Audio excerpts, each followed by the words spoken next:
నిష్కామ కర్మ. క- కర్మచరణం అనగా కర్మను ఆచరించడం. అసలు కర్మను ఎందుకు ఆచరించాలి? ఆచరిస్తే ఎలాంటి కర్మను ఆచరించాలి? భగవద్గీతలో శ్రీకృష్ణ భగవానుడు చెప్పిన ప్రకారం కర్మను ఆచరించకపోవటం కంటే ఆచరించడమే మంచిది. కర్మము వలన యజ్ఞము, యజ్ఞము వలన వర్షము, వర్షము వలన అన్నము, అన్నము వలన ప్రాణులు పుడుతున్నాయి. అందుచేత అన్నిటికీ మూలం కర్మయే. ఏ కర్మను చేయవలసిన అవసరం లేకపోయినా తాను కూడా అందరికీ మార్గదర్శకత్వం కోసం కర్మను చేస్తున్నానని గీతాచార్యుల వారు చెప్పారు. ఇంకా ఎలాంటి కర్మను చేయాలి? ఫలాపేక్ష లేకుండా చేసే కర్మయే మిక్కిలి ఉత్తమమైనది. అదే నిష్కమ కర్మ. అటువంటి కర్మనే ఆచరించి జనకాది రాజర్షులు ధరించెను. అట్టే కర్మనాచరించిన వారే మోక్షాన్ని పొందగలరు. దీనికో పురాణ గాథ.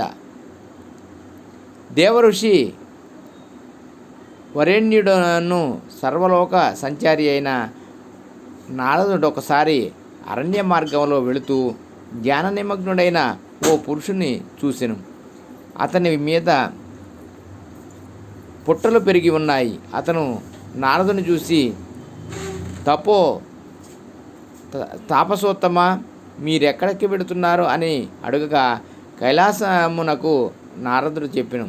అప్పుడు అతడు తనకు ముక్తి ఎప్పుడు లభిస్తుందే పరమేశ్వరుని కనుక్కొని రమ్మని నారదుని ప్రార్థించాను. నారదుడు సరే అని కొంత దూరం వెళ్ళిన తర్వాత మరొక పురుషుడు కనపడ్డాడు. అతడు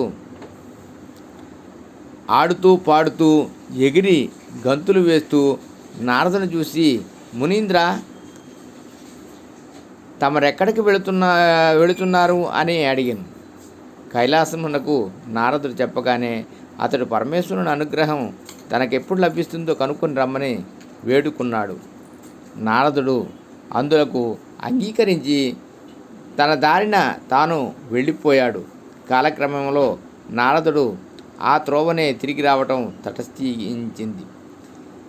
చెతలపుట్టలో ధ్యానిస్తున్న తాపసి దేవర్షిని చూసి, మునివర్య, నా గురించి దేవదేవుడు ఏమన్నాడు అని అడుగగా, ఇక 4 జన్మలలో నీకు ముక్తి కలుగుతుందని పరమేశ్వరుడు చెప్పెను అని నారదుడు చెప్పాడు. అప్పుడు అతడు, చెదలు నాపై పుట్టలు పోసే వరకు ధ్యానిస్తున్నానే, అయ్యో, నేనింకా 4 జన్మల ఎత్తాలా అని పెద్దగా ఏడవసాగాడు. నారదుడు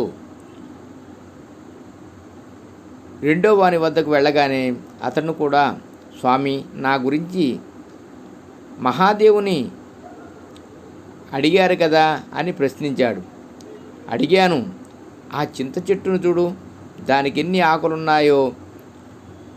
నీవన్నీ జన్మలు నెత్తాలి, అప్పుడు నీకు ముక్తి కలుగుతుందని పరమేశ్వరుడు చెప్పాడు అని నారదుడు చెప్పగానే అతడు, ఆహా, ఇంకా శీఘ్రకాలంలో నాకు ముక్తి లభిస్తుందా అని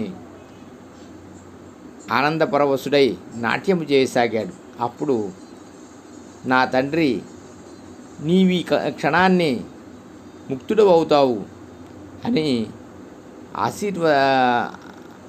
ఆ శరీరవాణి పలికింది. అతని ఫలాపేక్ష లేని కర్మాచరణకది ప్రతిఫలం. ఎన్ని జన్మల సాధనకైనా అతను సంసిద్ధుడై ఉన్నాడు. ఇక మొదటి వారికి 4 జన్మలే దుర్భరమైన దీర్ఘకాలంగా తోచింది.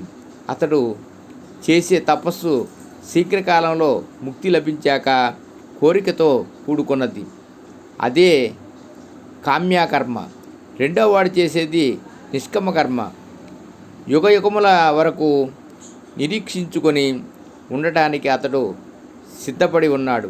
అటువంటి కర్మయే మహోన్నత ఫలదాయకమవుతుంది.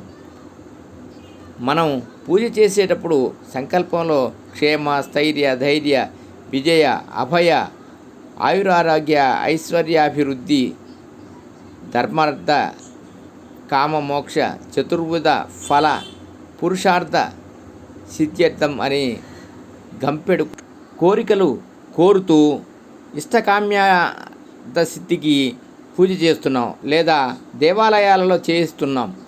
పూజ వైదికమైన చేసేది కామ్యకర్మయే.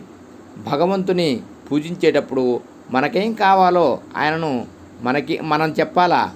మన యోగక్షేమాల్ని ఆయనే చూసుకుంటాడనే నమ్మకంతోనే మనం ఆయన్ని అర్పించాలి, ఆరాధించాలి. సర్వం శ్రీకృష్ణార్పణమస్తు. సర్వే జనా సుఖినో భవంతు. లోకా సమస్త సుఖినో భవంతు.